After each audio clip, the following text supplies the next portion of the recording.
au métro, à la préfecture, vous êtes obligé de parler la langue de votre milieu ambiant. C'est du pays qui vous accueille, dans le pays dans lequel vous grandissez, vous développez.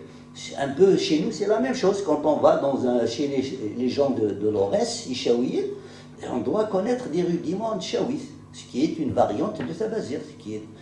Moi, en ce qui me concerne, entre parenthèses, Tamazir, pour moi, n'existe pas encore. Pour l'instant, chaque région est là sa Tamazir. Les Kabyles, c'est le Kabyle, les Chaouis, c'est le Chaoui, les Zenati, c'est le Zenati. Et parmi ces langues, il y a une quinzaine.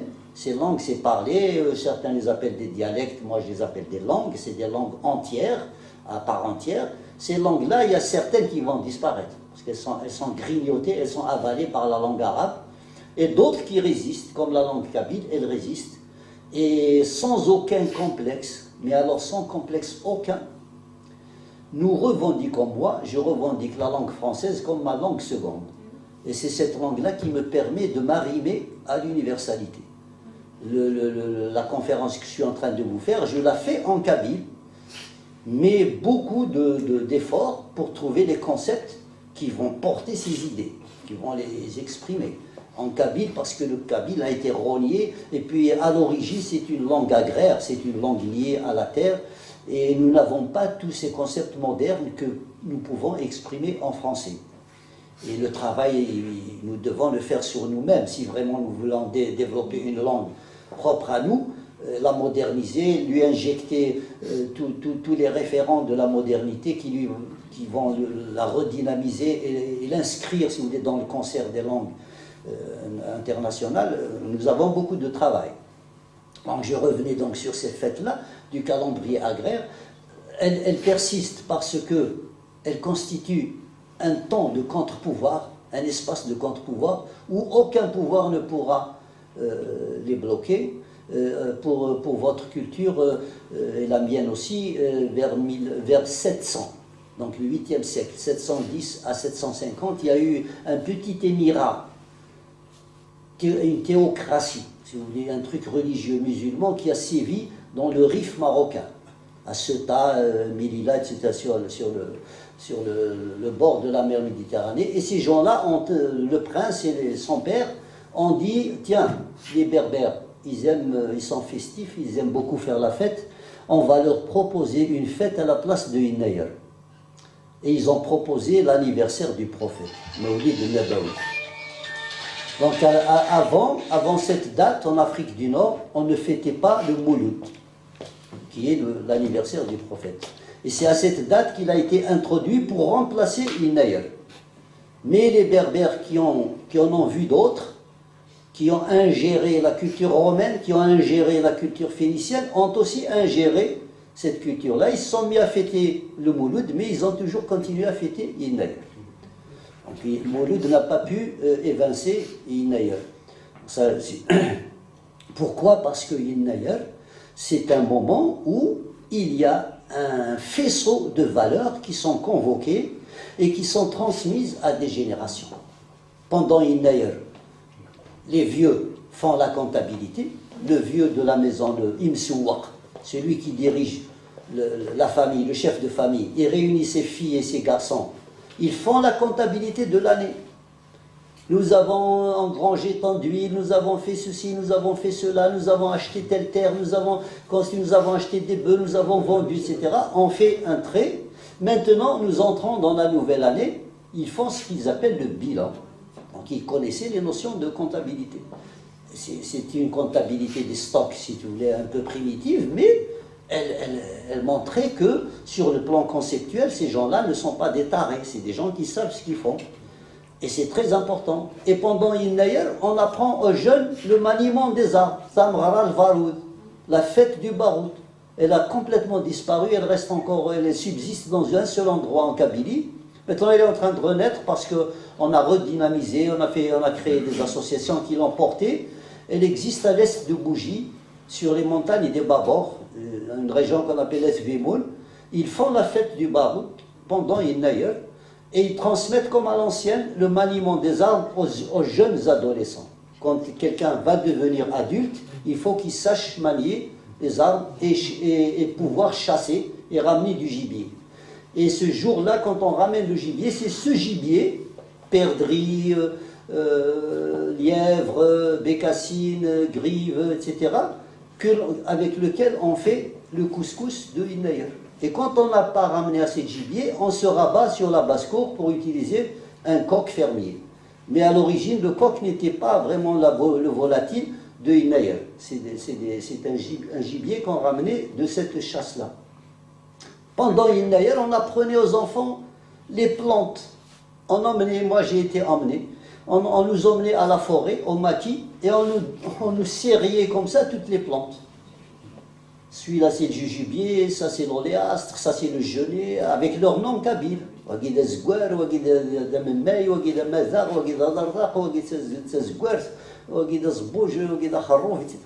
Et on nous donnait l'ordre d'aller cueillir un bouquet d'au moins 7 plantes.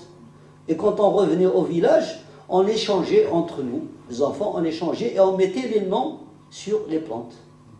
Et chacun, après le lendemain, chacun devait mettre son bouquet sur le toit et le surveiller un petit peu de temps en temps, comme ça, jusqu'à ce qu'il sèche. Il va sécher au bout de 3 mois. Et la maman va convoquer le garçon, elle va lui dire, ou la fille, va me chercher ton bouquet et retrouve-moi les noms des plantes que tu as apprises. C'est de l'école, c'est de la transmission concrète. Et ça, nous l'avons perdu. Actuellement, Innayer, il s'est appauvri et restreint au repas et à la danse. On n'est pas contre la danse ou le repas, mais c'est les deux survivances qui restent. Là, nous tentons actuellement en Kabylie, et un peu, moi quand je dis Kabylie, il faudrait me comprendre. La Kabylie, pour moi, ce n'est pas un territoire géographique. C'est un territoire culturel international. En ce moment-là, nous sommes en Kabylie. Nous fêtons un rituel Kabylie. Au Canada, même à la même heure, ils sont aussi en Kabylie. À Tiaret, s'ils font la même chose, ils sont en Kabylie. Au sud de Tamanrasset, ils sont en Kabylie. Si par contre, au cœur de Bougie, au cœur de Tizi Ouzou, on ne fête pas Innayer, et par contre on organise une fête arabo-islamique, on n'est pas en Kabylie. Je regrette, ce n'est pas une histoire de géographie. Il y a beaucoup d'entités comme ça qui se sont reconstruites géographiquement, mais par la culture, par la sauvegarde de la culture. L'exemple d'Israël est probant. On est parti d'une culture, d'une histoire, d'une mythologie un peu reconstituée pour créer une nation, créer un territoire. On ne crée pas un territoire sans contenu. Moi c'est ma conviction, c'est pour ça que je travaille. On ne peut pas avoir un contenant sans contenu. Et nous devons travailler pour le contenu de façon accélérée et maintenant. Parce qu'il y a d'autres qui travaillent pour le même contenu et qui nous attendent. Le jour où nous leur proposerons la maison, ils vont l'habiter avec l'arabo-islamisme. Si ça commence à se faire. Et ce n'est pas à nous de faire les maçons et de leur construire des murs et des toits. Nous devons les chasser avec notre contenu. Et rivaliser d'énergie et d'authenticité et être nous-mêmes et ne pas accepter cette perversion. Et je n'ai pas donné les petites énergies que j'ai, je vais les donner à construire un habitacle à ceux qui vont sortir de l'école, quand bien même ce seraient mes enfants. Si je ne suis pas capable de les kabyliser, je ne vais pas leur offrir un truc islamique, un habitat pour leur vision, pour leur univers. Enfin, c'est ma vision, je ne sais pas ce qu'elle vaut. Pour moi, elle est bien. Mais pour les autres, évidemment, oui. Non, c'est la meilleure. Je ne dis pas que c'est la meilleure, je dis qu'elle est dynamique, elle est porteuse et les gens partagent un petit peu. C'est bon du moins à débattre, au moins. À prendre tel quel, c'est pas intéressant, mais à débattre, à soumettre à débat. Donc on était donc dans la troisième dimension des contenus identitaires. Donc on va passer à la quatrième. Donc on a vu l'intérêt de cette troisième dimension, tous ces rituels festifs qui concourent au maintien et au transfert des valeurs de nos ancêtres, des valeurs qui ont fait que nous avons traversé un petit peu le temps, ça fait 3000 ans que nous sommes là, peut-être un peu plus, et que aucun peuple, aucune colonisation n'a réussi à nous anéantir, c'est qu'il y a des secrets, et ces secrets sont là, dans ces fêtes-là, dans ces rituels, dans ce lien à la terre, dans ce lien à l'économie réelle, dans ce lien à un certain imaginaire dont on va parler maintenant dans la quatrième dimension. Alors la quatrième chambre, là on est sorti donc dans la première qui est la langue maternelle et la littérature orale, la seconde ce sont les arts du spectacle, la troisième ce sont les fêtes rituelles et les événements des calendriers agraires, la quatrième dimension c'est la religion kabyle avant l'avènement du monothéisme.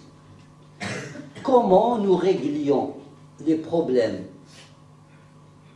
si vous voulez, de la mort, de la vie, d'une autre... Enfin, il n'y avait pas de l'au-delà chez les Berbères, il n'y avait ni paradis, ni enfer. On n'avait pas encore les notions de religion monothéiste. Donc il y a quelque chose qui se pose. Quand un Kabyle meurt, quand un Berbère ancien meurt, comment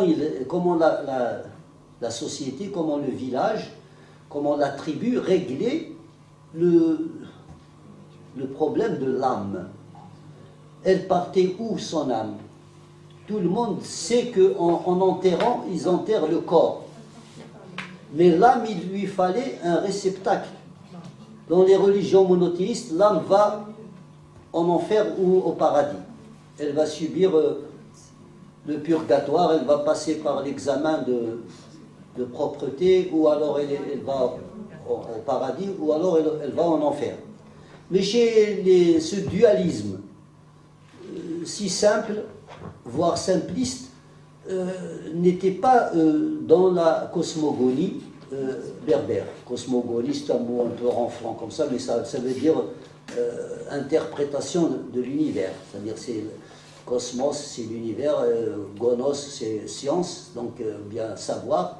Donc, quelle était la vision des Berbères par rapport, ou bien leur imaginaire, par rapport à cette question de la mort? Alors, il l'a réglé de façon très, très pédagogique et très protectrice de l'environnement, au point où je n'hésite pas à dire que les Berbères sont les inventeurs de l'écologie. Comment, oui, les précurseurs, si vous voulez, même si les formes d'aujourd'hui paraissent comme ça, ronflantes, modernes et tout, mais quand on révèle que les Berbères voyaient dans les éléments de la nature les réceptacles de leurs âmes, il n'y a pas meilleur protecteur que ça. Quand on dit que l'olivier va recevoir l'âme de mon père, moi, aussi sauvage que je puisse être, je ne vais pas casser les branches de l'olivier ou déterrer l'olivier parce que l'âme de mon père est là. Si l'âme de ma grand-mère se réfugie dans la source ou dans le ruisseau, je ne vais pas aller salir le ruisseau. Et c'est comme ça qu'était la religion des gardiens tutélaires. Et Assassin. Alors, Assassin, ça existe encore, ça a résisté encore. Et actuellement, les salafistes en Kabylie, ils sont en train de s'attaquer à ça. Ils souffrent de voir cette persistance, de voir des femmes aller allumer un cierge ou une bougie au pied d'un arbre, au pied d'un caroubier, ou bien une femme qui dit il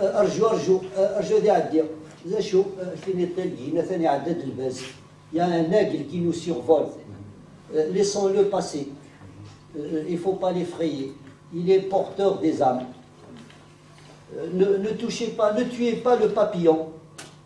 Il est rentré chez vous, c'est un porte-bonheur. Il ne faut pas tuer le papillon, parce qu'il est réceptacle des âmes. Alors quand on a cette vision-là de protection de la nature, de la faune, de la flore, de l'eau, de l'océan, et qu'on n'accepte pas qu'il y ait salissure, qu'il y ait cassure, qu'il y ait brisure, qu'il y ait incendie, je pense que cette modernité, pour son époque, ne plaît pas aux théocrates, parce qu'elle évacue leur vision étroite et si vous voulez, dialectique entre guillemets, bon, ou bien c'est le paradis, ou bien c'est l'enfer. Alors que le paradis, il est là, il est sur terre. Pour les nôtres, le paradis est à côté du village. C'est l'arbre, c'est le ruisseau, c'est la source, c'est si vous voulez, c'est les animaux dans leur variété, ce sont les insectes, etc. Au point où, parlant d'insectes, la fourmi, chez les Berbères, est un insecte sacré. Parce que dans nos croyances anciennes, quand notre mère est apparue sortant de l'eau, la première mère du monde, qui est notre génitrice, les Amazirs, c'est ce que nous croyons, elle est sortie avec son compagnon, ils sont sortis de l'eau. Le premier couple de l'humanité est sorti de l'eau. Vous voyez, on était darwiniens bien avant Darwin. Donc on savait ce genre de choses. Et quand cette dame-là a commencé à procréer, à faire des enfants, etc., bon, la nourriture qui était un peu la chasse et la cueillette se faisait plus ou moins rare, elle avait besoin de sédentarité, elle devait demander conseil. Et elle a demandé conseil à la fourmi. Dans notre imaginaire ancien, c'est la fourmi qui était la conseillère agricole de la première mère du monde. Et au point où, quand nous faisons l'accueil du printemps, qui est la fête de la Renaissance, nous organisons une fête qui s'appelle Edris. Edris, c'est une plante prophylactique, plante médicale, c'est une plante de médecine. Edris, c'est en français le Tapsia, scientifiquement Tapsia garganica. Vous tapez maintenant sur Google Tapsia garganica, on va vous donner toutes les vertus actuellement validées par la science. C'était une plante que nos anciens ancêtres connaissaient. Ils l'utilisaient pour soigner la grippe et pour soigner les